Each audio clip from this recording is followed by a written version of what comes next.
मैंने बताया वो सारा डिटेल्स निकाल के मैं इन लोगों को दिखाऊंगा कि आप लोगों के ऊपर कौन एनएसए लगाएगा, कौन यूएपीए लगाएगा।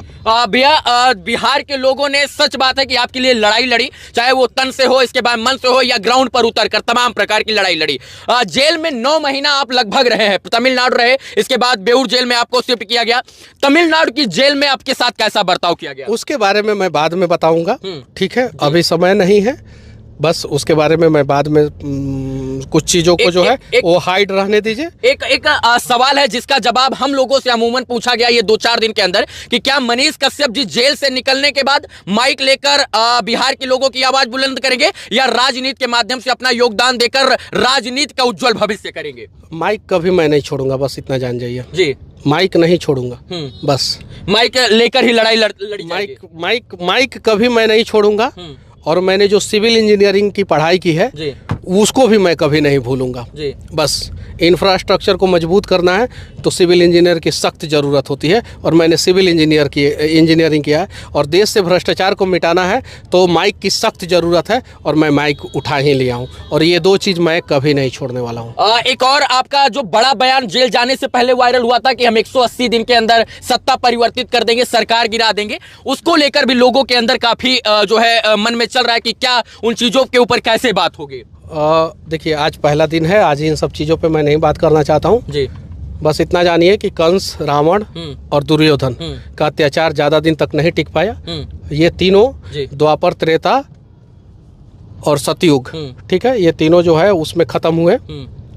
अभी कलयुग में भी वैसे बहुत सारे लोग हैं, उनका भी आतंक खत्म होगा, उनका भी अत्याचार खत्म होगा, उनका भी भ्रष्टाचार करने वाले लोगों का भ्रष्टाचार खत्म होगा। आज नहीं तो कल नया सवेरा बिहार में भी जरूर होगा।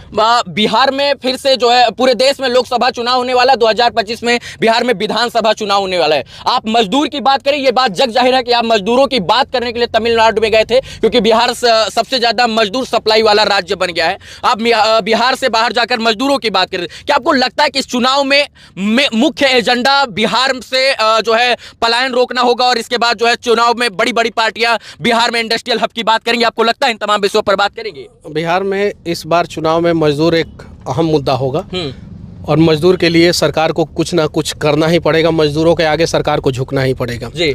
इस बार किसी भी हाल में कोई भी सरकार हो, भाजपा हो, कांग्रेस हो, आरजेडी हो, जदयू हो, कोई भी सरकार हो, सपा हो, कोई भी, जिसको भी बिहार में चुनाव लड़ना है, जिसको भी, उसको मजदूर के लिए कुछ ना कुछ करना होगा।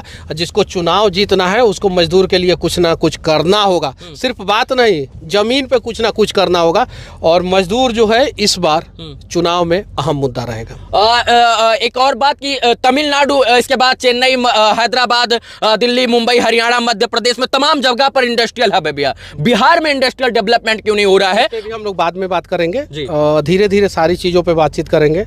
अभी तो हम निकले हैं, अभी से ही देख रहे हैं ठंडा के मौसम में पूरा गर्मी का माहौल हो गया है। देख लीजिए आप, टेम्परेचर बाहर जाके देखिए, बाहर टेम्परेचर बढ़ गया अभी जी। तो तापमान बढ़ेगा धीरे धीरे, टेम्परेचर विरोधियों के अंदर भी बढ़ गया है। हाँ, तो तापमान बढ़ेगा धीरे धीरे। और हाँ, डरे वाला ना है हम, समझ लगे ना। बिहार में कह रहे थे भैया, लोग कह रहे थे कि मनीष कश्यप निकलने के बाद डरे सहमे नजर आए। बिहारी का डीएनए है, बिहारी कभी डरता है नहीं, ये डीएनए बिहारी का है जी, ठीक है, ये ओरिजिनल बिहारी का है, खाटी बिहारी का डीएनए है, ये कहियो नहीं डरेगा। एक बात है, डीएनए पे बात करने वाले लोग आए ना, आए, हम बताते हैं कि डीएनए ओरिजिनल बिहार का क्या होता है। जो किसी के लिए भी अपना तन कटाने के लिए तैयार रहे, वो ओरिजिनल बिहार का डीएनए है।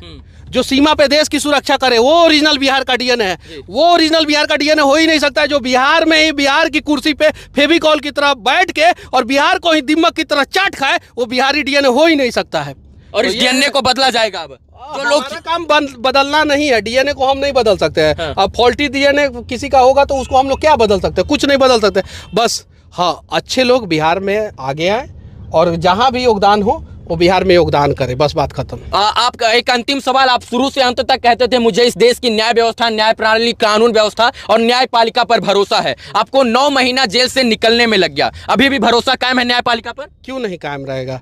अगर न्यायपालिका सजा भी दे देगा तो भी भरोसा नहीं उठेगा मेरा न्यायपालिका के ऊपर से।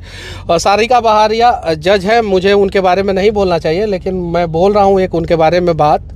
जब मैं तमिलनाडु से आया था तो उन्होंने कोर्ट में बोला था कि अब मनीष कश्यप को बेऊर भेजा जा रहा है जी, और तो फिर किसी ने विरोध किया, तो उन्होंने बोला कि बेऊर भेजा जा रहा है, बेऊर मतलब बेऊर भेजा जा रहा है जी। उसके बाद से मेरे आंखों में आंसू था। हाँ, मैंने वो कोर्ट से निकलते हुए उस आंखों को बिहार के तमाम लोगों ने देखा। वो डर का आंसू नहीं था जी, वो न्यायपालिका पे भरोसा का आंसू था, उम्मीद का आंसू था। ऐसे हजारों नहीं लाखों सारिका बहारिया जैसे जज हैं जो सच देखते हैं जी, सच के हिसाब से फैसला लेते हैं जी। मैं धन्यवाद देना चाहता हूँ ऐसे ऐसे लोगों को। मुझे मीडिया के सामने नहीं बोलना चाहिए, लेकिन उन्होंने सच देखा और उन्होंने मुझे बेऊर भेजा। अब एक जेल से छूट के मैं जेल में आया, तब मेरे आंखों में आंसू था। अब सोचिए आगे जो होगा, जज जो भी फैसला दे, जो भी जिस कोर्ट में भी मेरा केस हो, जो भी फैसला दे, मैं जज के फैसला के ऊपर मैं सवाल नहीं उठाऊंगा, कभी भी नहीं उठाऊंगा, ठीक है।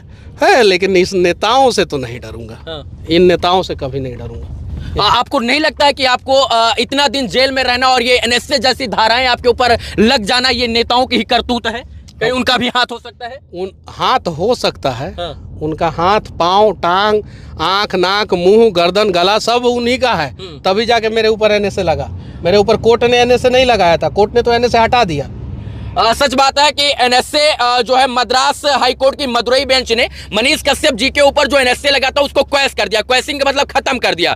कोई ग्राउंड नहीं मिला एनएसए का, जिसकी वजह से राष्ट्रीय सुरक्षा कानून अधिनियम जो था वो मनीष कश्यप जी के ऊपर से मद्रास हाई कोर्ट की मदुरई बेंच ने हटा दिया था और बताया कि कोई ऐसा ग्राउंड एविडेंस ही नहीं है जिसके तहत, जिसको मद्देनजर रखते हुए मनीष जी के ऊपर एनएसए को स्टैंड किया जाए। और यही कारण है कि विगत 1 महीना पहले दीपावली के लगभग समथिंग जो है मनीष कश्यप जी के ऊपर से एनएसए जो है वो पूरी तरीके से खारिज कर दिया गया था। और इसके बाद उस वक्त कहा गया था कि सच में मनीष कश्यप जी ने कोई भी जो है राष्ट्रद्रोह का कार्य ही नहीं किया था, तो राष्ट्रद्रोह का मुकदमा क्यों?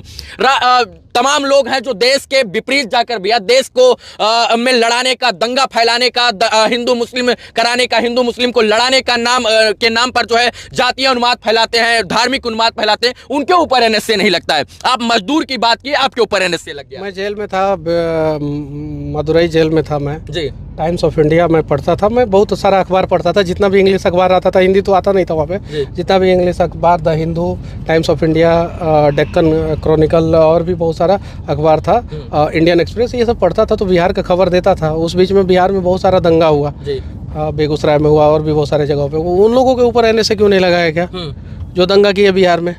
मेरे वीडियो की वजह से तो बिहार में कभी दंगा नहीं हुआ, मेरे ऊपर एनएसए लगा दिया गया। तो ये नेता जो है अपनी राजनीति रोटी सेकने के लिए ऐसा करते रहते हैं। और जो देखते हैं कि देखिए समस्या क्या है। एक और सवाल है इसमें कि आपके सारे सवालों का जवाब मैं बाद में दूंगा। एक अंतिम सवाल कि आप जब तक बिहार में थे भैया, तब तक कोई जो है आपके ऊपर एकदम नॉर्मल धारा थी, लेकिन जैसे ही आप तमिलनाडु पहुंचे सारा एनएसए वहीं से लगा, वो भी तमिलनाडु से। देखिए तमिलनाडु गवर्नमेंट को जो है मेरे से तो कोई मतलब ही नहीं था, मेरे बारे में तमिलनाडु गवर्नमेंट जानता भी नहीं था। यहाँ से जो आदेश हुआ वो वहाँ पे पालन हुआ जी, बस इतना ही कहूँगा। और बाकी सारे सवालों का जवाब मैं बाद में दूंगा। और मेरे ऊपर ये लोग केस करते रहे, कोई डर नहीं है मुझे, ठीक है। ये लोग मेरा कुछ नहीं उखाड़ सकते हैं, बस इतना ही जानता हूँ मैं, कुछ नहीं। और मेरा भाषा ऐसा ही रहेगा, ऐसा नहीं है कि मनीष कश्यप डर जाएगा, ये सब वो सब ऐसा वैसा। ये देश को नोच के खाने वाले लोगों के लिए हम लोग सभ्य भाषा का इस्तेमाल करें। अरे आई लोग असभ्य तरीके से जो है बिहार को लूटते रहे, और उसके लिए जो है अटल बिहारी वाजपेयी का मैं एक किताब पढ़ रहा था जी। उसमें लिखा हुआ था कि सरकार के तर्कस में अनेकों तीर होता है जो पत्रकारिता को कभी भी दबा सकता है। मेरे मैं जेल में वो किताब पढ़ा। और हरिशंकर परसाई एक राइटर हैं, उनका मैं किताब पढ़ रहा था, भीगता हुआ स्वतंत्रता और ठिठुरता हुआ गणतंत्र। जब वो किताब आप लोग पढ़िएगा तो उसमें एक्चुअल मायने पता चलेगा कि पत्रकारिता को कैसे दबाया जाता है और आज़ादी का मकसद मतलब क्या है और गणतंत्र का मतलब क्या है। तो मैं बोलूँगा जितने भी पत्रकारिता लोग कर रहे हैं, कभी समय मिले तो कुछ कुछ किताबें पढ़िए ऐसे ऐसे महापुरुषों का। अटल बिहारी वाजपेयी तो प्रधानमंत्री थे, और प्रधानमंत्री बनने के बाद जो है उन्होंने किताब लिखा कि वो जब पत्रकारिता कर रहे थे पंचजन में, और एक और राष्ट्र धर्म शायद से उन 2 पेपर था उस समय, जब आज़ाद भारत हुआ था उस समय करते थे। तो